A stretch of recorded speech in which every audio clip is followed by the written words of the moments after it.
Capítulo 13. Norte da Europa. Na Holanda, a tirania de Roma resultou em protesto muito cedo. Vários séculos antes de Lutero, dois bispos denunciaram destemidamente o Papa após serem mandados como enviados a Roma. Lá descobriram o verdadeiro caráter da Santa Sé. Você se coloca no templo de Deus, em vez de pastor, se tornou um lobo para as ovelhas, enquanto deveria ser servo dos servos, conforme se denomina, tenta se tornar senhor dos senhores, traz desprezo aos mandamentos de Deus. Ao longo dos séculos, outros se levantaram para ecoar este protesto. Traduziram a Bíblia valdense para o holandês. Declararam que havia nela grande benefício, nada de piadas, fábulas, falas insignificantes, nem mentiras, mas somente as palavras da verdade. Foi isso que os amigos da antiga fé escreveram no século XII. As perseguições de Roma começaram, mas o número de fiéis continuou a se multiplicar, declarando que a Bíblia é a única autoridade infalível em questões religiosas e que ninguém deveria ser forçado a crer, mas ser ganho por meio da pregação. Os ensinos de Lutero encontraram homens fiéis e fervorosos na Holanda para pregar o Evangelho.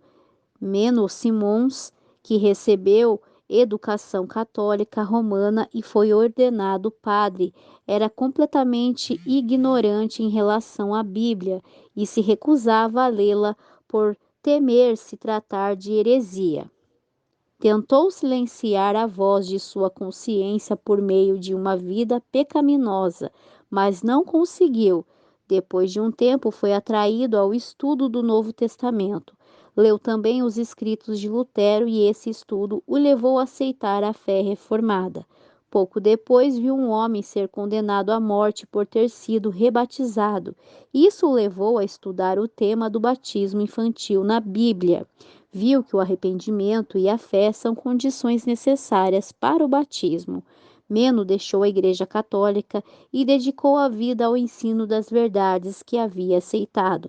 Tanto na Alemanha quanto na Holanda surgiu um grupo de fanáticos que transgredia a ordem pública, a decência, e tendia a se voltar contra o governo. Menos se opôs aos falsos ensinos e planos bárbaros dos fanáticos.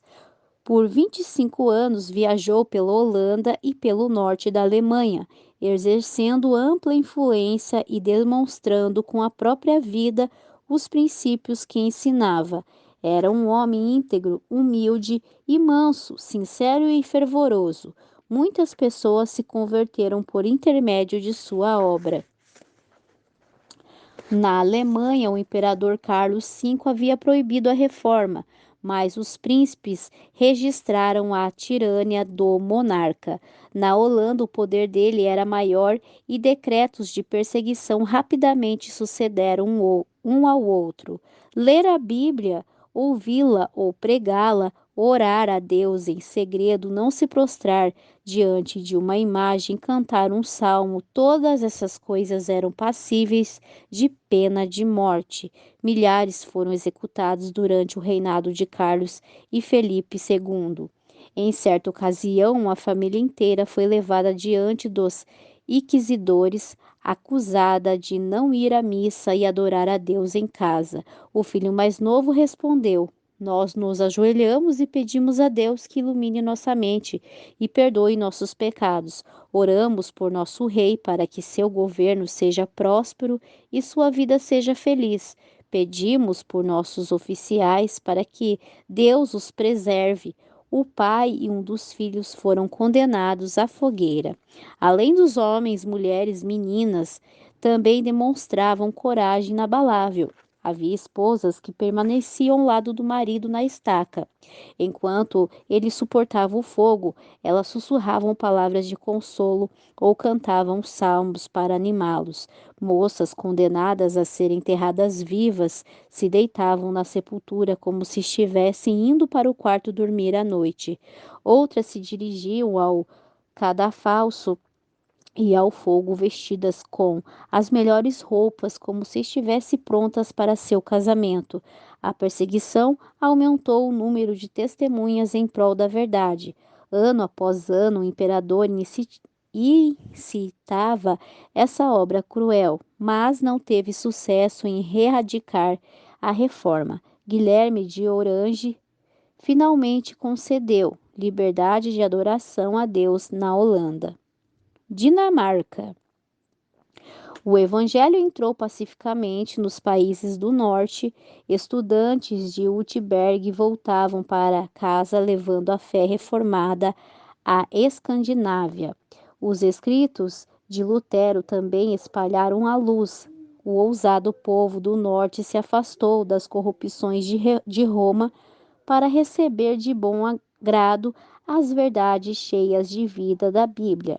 Mesmo quando criança, Tausen, o reformador da Dinamarca, demonstrou que tinha uma mente brilhante e entrou para um monastério. Ao examiná-lo, viram que ele tinha talento promissor para ser muito útil à igreja. O jovem estudante recebeu permissão para escolher uma universidade da Alemanha ou da Holanda para estudar, sob uma condição. Ele não poderia ir para Heidelberg por causa de sua perigosa heresia. Foi isso que os frades decretaram. Tausen se dirigiu para a Colônia, um dos redutos do catolicismo. Logo se incomodou com os ensinos místicos transmitidos ali. Mais ou menos na mesma época, leu os escritos de Lutero com alegria e ensinava a ser instruído pessoalmente pelo reformador. Caso o fizesse, porém, correria o risco de perder o apoio de seu superior. Logo tomou sua decisão e não demorou muito para tornar aluno em Uterberg. Quando Tausen voltou para a Dinamarca, não revelou seu segredo, mas tentou conduzir seus amigos a uma fé mais pura. Ele abriu a Bíblia e pregou Cristo para eles, mostrando que Jesus é a única esperança de salvação para o pecador. Seu supervisor do monastério, que tinha grandes esperanças de que ele se tornasse um defensor de Roma, ficou muito irado. Retirou Tausen imediatamente do monastério e o mudou para outro confinado à sua cela, por entre as grades. Tausen partilhava o conhecimento da verdade com seus companheiros.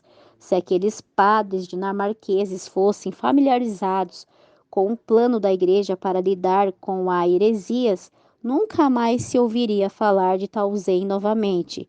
Entretanto, em vez de confiná-lo a uma masmorra subterrânea, eles os expulsaram do monastério.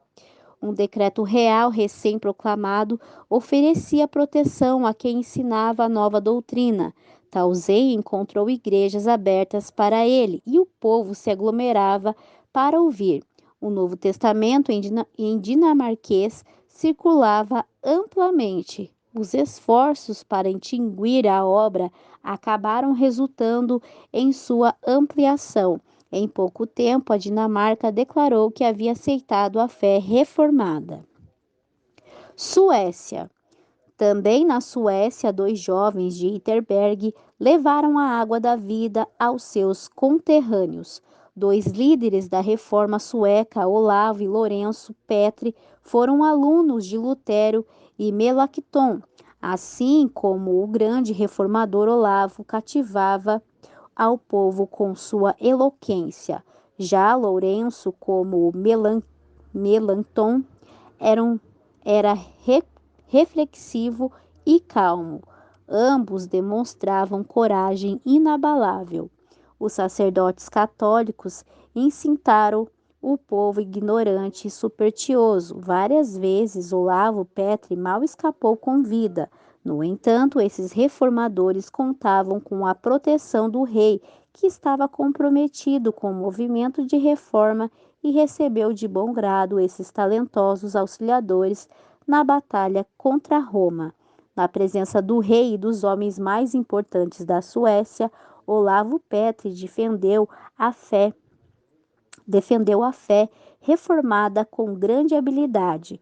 Declarou que os cristãos só deveriam aceitar os ensinos dos pais da igreja quando estes estivessem de acordo com as Escrituras e que a Bíblia apresenta as doutrinas essenciais da fé de maneira clara, a fim de que todos sejam capazes de compreendê-la.